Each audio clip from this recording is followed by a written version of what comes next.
할렐루야, 아멘. 재방송되는 그 축구 경기를 볼 때는 상대편의 그 계속되는 위협적인 공격에도 초조해하거나 또 조마조마하지 않고 편안하고 또 기쁜 마음으로 TV를 시청할 수 있습니다. 왜냐하면 우리 편이 이긴 결과를 이미 알고 있기 때문이다라는 거예요. 하나님은 성도의 삶이 어떤 결말로 끝나게 될 것을 미리 알려주셨습니다. 성도인 우리의 끝은 하나님을 닮은 온전한 모습으로 영화롭게 되고 또 완성된 하나님 나라에 들어가게 될 것이다 라는 거예요. 할렐루야, 아멘.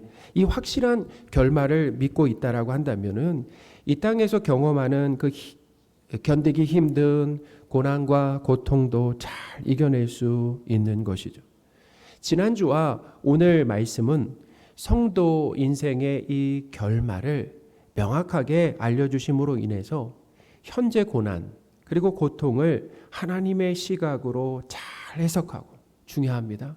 현재 우리가 당하는 고통, 고난, 우리가 현재 당하고 있다라고 한다면 로마 시대 로마 교회 성도들은 예수님을 믿는 것 때문에 극심한 박해를 받았다라고 한다면 오늘날 우리는 전염병 상황 가운데, 전쟁 상황 가운데, 또 기후 위기 가운데, 경제적인 어떤 그런 위기 상황 가운데 처해 있는 거잖아요. 이런 상황 하나님이 우리에게 허락하셨는데 이런 상황들을 우리 지식과 경험으로 해석해내는 것이 아니라 하나님의 시각으로 해석하는 것이 필요하다라는 것입니다.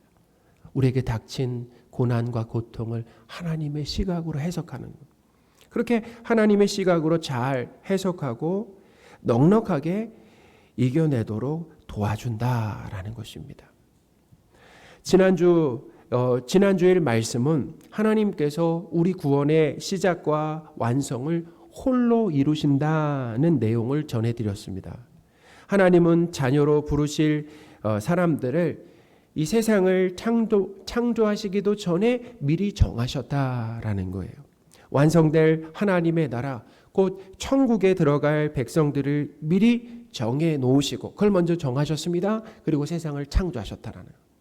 그리고 하나님은 자녀로 정하신 사람들을 이 땅에 태어나게 하셨다라는 것입니다. 하나님께서 이 선택받은 각 사람마다 정하신 때가 있습니다. 하나님이 선택한 사람들을 이 땅에 태어나게 하셨잖아요. 그리고 각 사람마다 정하신 때가 있어요.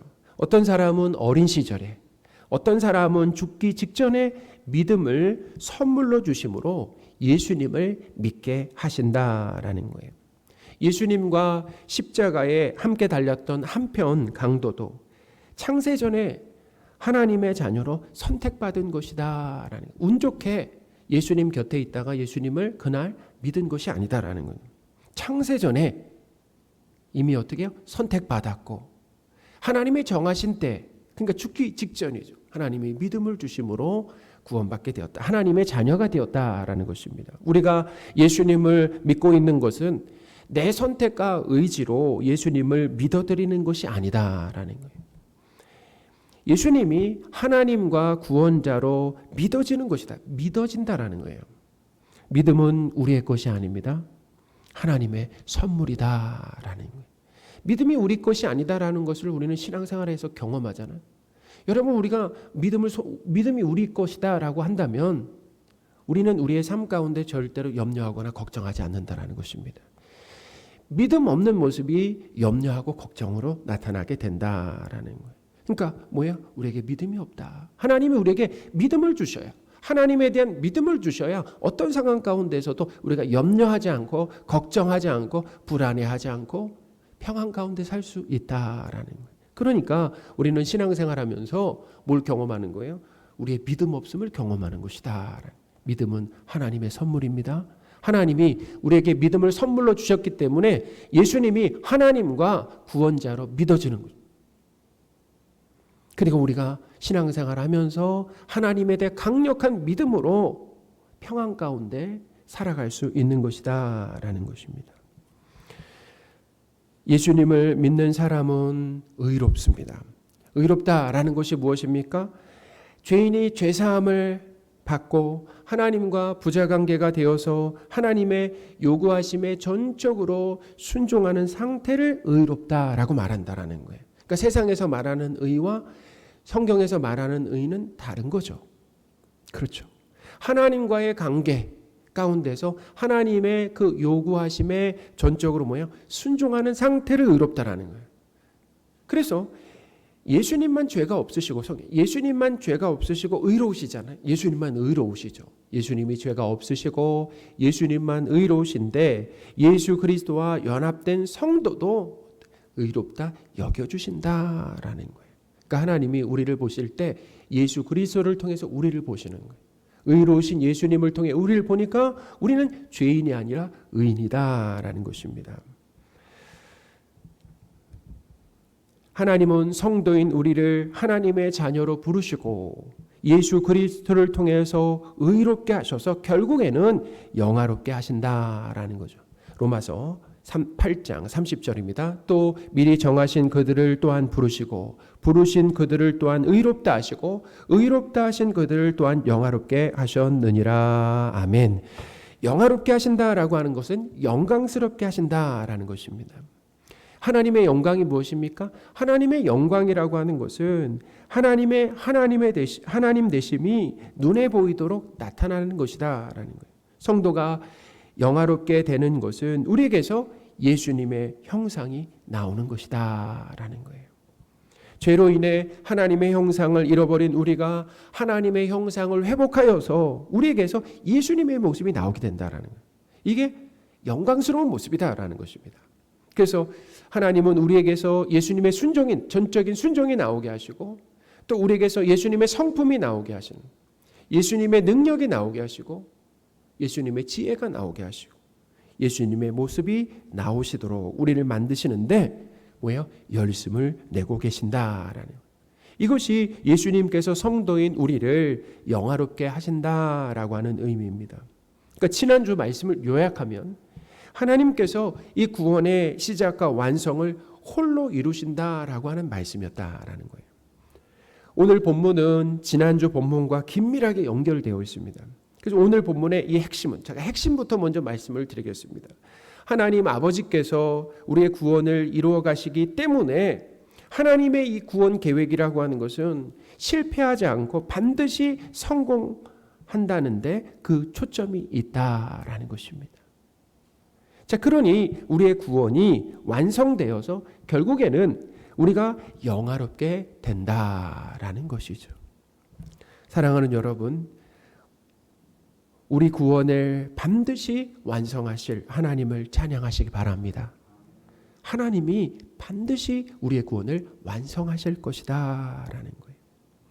오늘 본문은 5가지 질문으로 이루어져 있습니다.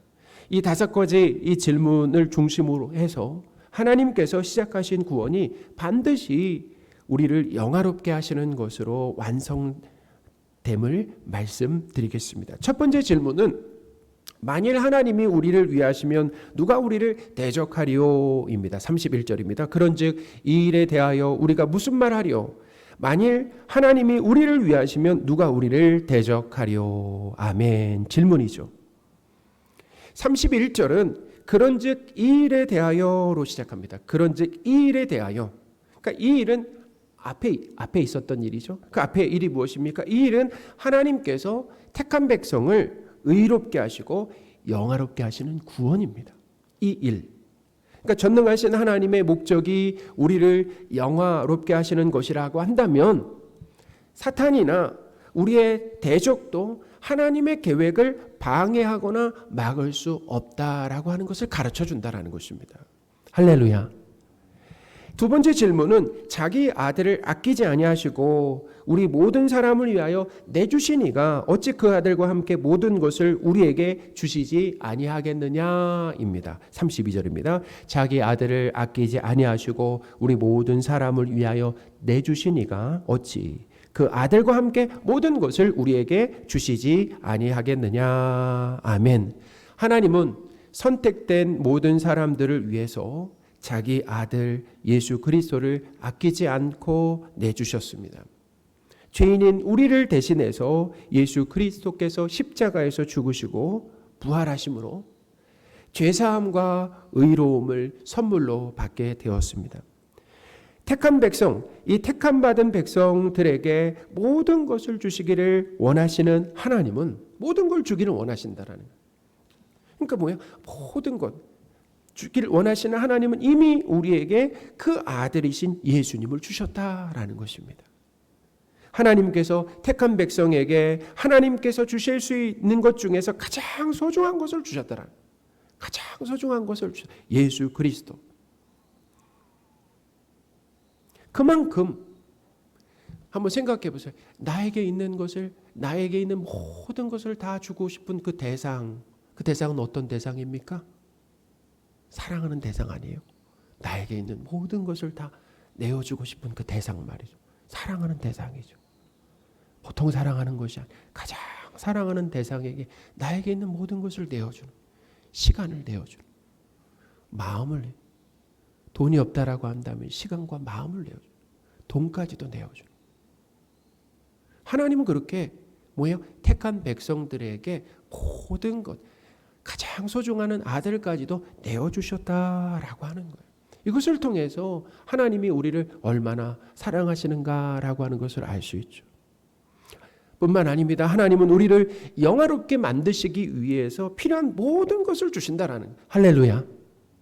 32절에서 우리가 오해하지 말아야 할 부분이 있습니다. 우리가 여기 참 오해를 많이 하는데 어떤 부분을 오해하지 말아야 되냐면 모든 것을 우리에게 주신다라고 하는 이 표현이라는 거예요. 하나님은 우리가 원하면 무엇이든지 다 주신다라고 하는 뜻이 아닙니다. 성도인 우리가 영화롭게 되는데 필요한 모든 것을 주신다라는 거예요. 영화롭게 되는데 필요한 모든 것을 주신다라는 거예요. 우리를 하나님을 닮은 온전한 모습으로 영화롭게 만드시는 데는 환난과 어려움과 핍박과 굶주림과 헐벗음과 위험, 칼 등의 고난과 고통도 필요하다라는 것입니다.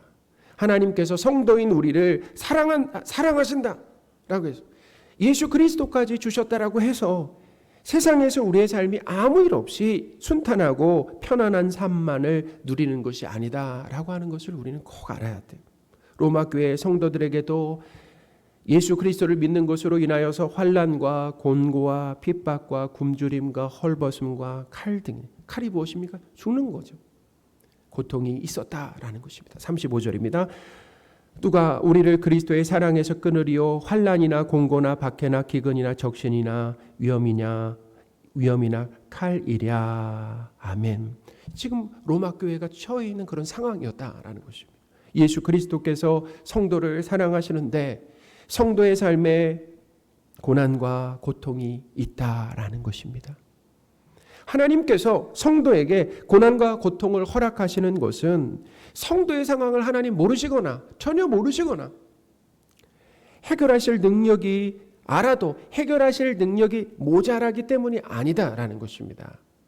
하나님의 자녀다운 모습으로 만들어 가시는데 극심한 고난과 고통이 필요하기 때문에 주시는 것이다라는. 이게 바로 뭐냐면 고난과 고통에 대한 시각이죠. 하나님의 시각이죠. 바울은 이 고난이라는 것은 하나님의 백성이 언제나 경험하는 것임을 알려주시기 위해서 시편, 구약의 시편 44편 22절을 인용했습니다. 그것을 로마서 8장 36절이 담고 있습니다. 로마서 8장 36절입니다. 기록된 바, 그러니까 기록됐다라는 것은 시편 44편 22절을 인용했다라는 것입니다. 우리가 종일 주를 위하여 죽임을 당하게 되며 도살 당할 양같이 여김을 받았나이다 함과 같으니라. 아멘. 로마서 8장 36절은 시편 44편 22절을 인용한 거예요. 그러니까 한번 댁에 가서 한번 찾아보세요. 고난과 고통이 있지만 그러니까 어떻게 보면 성도들에게 특히 예수님을 잘 믿으려고 순종하는 성도들에겐 더욱더 고난과 고통이 있다는, 예수님의 삶을 보면 알 수 있잖아요. 예수님은 십자가에서 죽으셨다라는, 하나님께 순종하신, 전적으로 순종하신 예수님의 삶에 고난과 고통이 있었다라는 거죠. 고난과 고통이 있지만 감사한 것은 우리를 사랑하시는 예수 그리스도로 말미암아 예수 그리스도의 도움으로 그 상황을 넉넉하게 이기게 된다라는 것입니다. 로마서 8장 37절입니다. 그러나 이 모든 일에 우리를 사랑하시는 이로 말미암아 우리가 넉넉히 이기느니라. 아멘. 사랑하는 여러분, 우리 삶에 끊임없이 고난과 고통이 이어지겠지만 넉넉히 이기게 하실 하나님을 찬양하시기 바랍니다. 우리가 지금 당하고 있는 상황 보세요. 코로나 상황으로 인해 장기간 코로나 상황이 이어짐으로 인하여서 우리 삶에 다양한 고통이 있잖아요. 코로나로 인하여서 생명을 잃은 성도도 있고 건강을 잃은 성도들도 있고 재산을 잃은 성도들도 있어요. 뿐만 아닙니다. 이상 기후로 인하여서 우리는 고통을 받고 있어요. 전쟁으로 인한 여러 상황이 다각도로 작용하여서 지금 경제 위기를 당하고 있는 거 아니겠습니까? 참 살기 어렵다라고 다들 이만큼 살기 어려웠던 적이 있었는가라고 할 정도로 다들 살기 어렵다라고 하지만 이런 고난과 고통 가운데 하나님이 우리에게 은혜를 주시고 도와주심으로 인하여서 이 상황 가운데 넘어지고 망하는 것이 아니라 이 상황을 잘 극복하게 하시고 이겨내게 하실 하나님을 찬양합니다. 세 번째와 네 번째 질문은 함께 설명하겠습니다. 세 번째 질문은 누가 능히 하나님께서 택하신 자들을 고발하려 이고 네 번째 질문은 누가 정죄하려입니다. 33절 34절입니다. 누가 능히 하나님께서 택하신 자들을 고발하려 의롭다 하신 이는 하나님이시니 누가 정죄하려 죽으실 뿐만 아니라 다시 살아나신 이는 그리스도 예수시니 그는 하나님 우편에 계신 자여 우리를 위하여 간구하시는 자신이라. 아멘. 사탄이든 사람이든 누구나 성도인 우리에게 죄가 있다라고 정죄하거나 고발할 수 없다라는 겁니다. 왜냐하면 예수 그리스도께서 우리의 죄를 대신해서 십자가에서 죽으시고 부활하시고 승천하셔서 어디 계신다라고 합니까? 하나님 우편에서 우리의 죄 없음을 변호하고 계신다는 기도의 내용이 변호하고 계신 거예요. 죄가 없습니다. 제가 택한 백성들을 대신해서 그 죄값을 치렀습니다. 예수님 옆에 계신 거예요. 그러니까 예수님이 계시는 걸 볼 때 택한 백성에게는 죄가 있다라고 없다고요? 없다라는 것입니다. 또한 재판장이신 하나님께서 이미 무죄 판결을 내리셨기 때문에 아무도 성도인 우리를 정죄하거나 고발할 수가 없다라는 것입니다. 가끔 우리는 그러고도 너가 성도냐라고 하는 따가운 비판을 들을 때가 있습니다. 오늘날 그렇잖아요. 세상의 교회를 향해서 그렇습니다.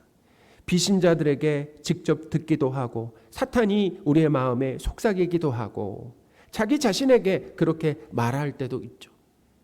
그러니까 비신자나 사탄이나 나 자신이 나에게 그렇게 말할 때가 있다라는 것입니다. 사랑하는 여러분, 우리는 예수 그리스도 안에서 의롭게 되었습니다.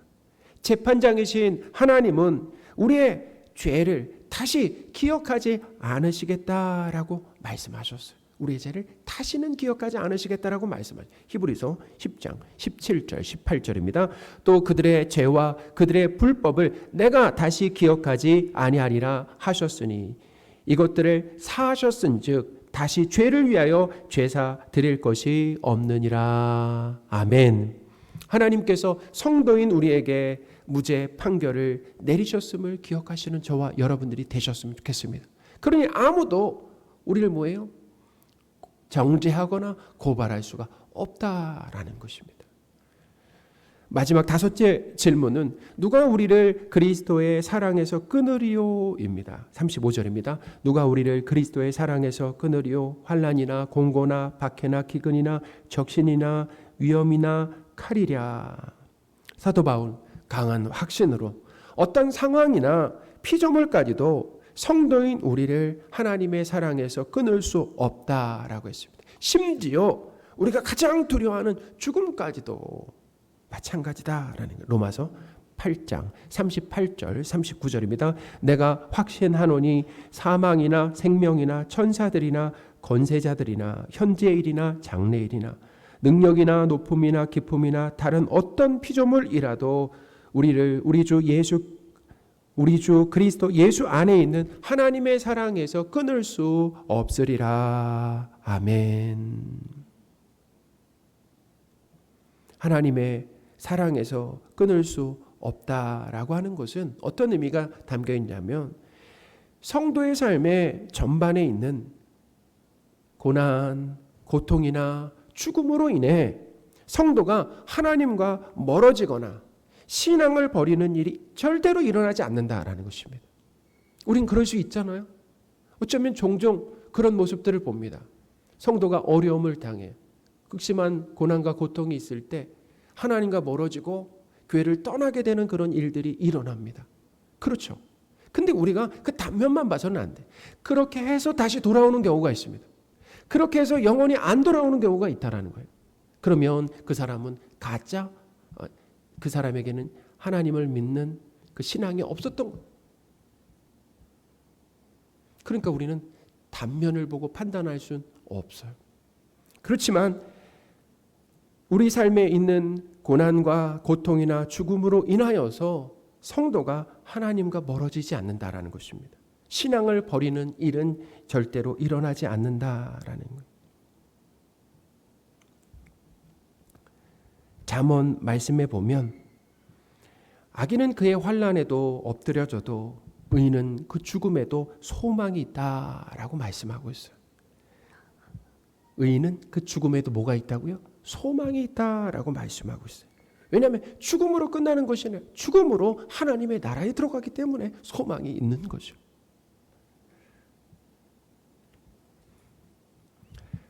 성도의 삶에 고난과 고통이 있지만 오히려 다양한 고난과 고통으로 인해 성도가 하나님을 닮은 성숙하고 온전한 모습으로 변해간다라고 하는 것입니다. 오늘 말씀의 내용을 요셉의 삶을 예로 들어서 한번 설명을 해드리겠습니다. 요셉은 17세쯤에 형들의 지나친 시기로 사랑하는 아버지 곁을 떠나 애굽의 종으로 억지로 팔려가게 되었습니다. 요셉은 바로 왕의 신하 친위대장 보디발의 종이 되었죠. 요셉은 자기에게 맡겨진 이 허드렛 일을 성실하게 감당하면서 주인인 보디발의 인정을 받아 가정총무가 되었습니다. 가정총무로 일하던 중에 잠자리를 함께 하자는 보디발의 아내 이 유혹을 뿌리치는 선함을 보였지만 누명을 쓰고 결국 감옥에 갇히게 되었다라는 거예요. 요셉이 애굽의 종으로 팔려가고 감옥에 갇히게 되는 고난과 고통이 연속되는 가운데 하나님은 요셉과 함께 하셨다라고 하셨습니다. 이해가 되지 않아요. 하나님이 요셉과 함께 하셨다라는 거예요. 성경은 우리 삶에 아무런 문제 없는 것이 형통이라고 가르쳐 주지 않습니다. 고난과 고통 가운데 하나님께서 함께 하시는 것을 형통이다라고 가르쳐 준다라는 거예요. 할렐루야. 창세기 39장 1, 2절입니다. 요셉이 이끌려 애굽에 내려가매 바로의 신하 친위대장 애굽 사람 보디발이 그를 그리로 데려간 이스마엘 사람의 손에서 요셉을 산이라. 여호와께서 요셉과 함께 하심으로 그가 형통한 자가 되어 그 주인 애굽 사람의 집에 있으니. 아멘. 요셉의 삶을 보면 하나님께서 함께 하시고 말씀에 순종하는 삶에도 뭐가 있었습니까? 고난과 고통이 있음을 알 수 있다라는 거예요. 그런데 요셉은 고난과 고통이 지속되는 동안에 하나님과 멀어지거나 신앙을 버리지 않았다라는 것입니다. 생각해 보세요. 요셉이 생활하고 있는 애굽에 얼마나 많은 그런 다신교가 있었습니까?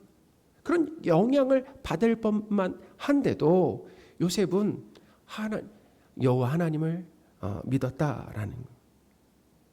하나님이 주시는 힘으로 그 어려운 상황들을 잘 이겨냈다라는 거죠.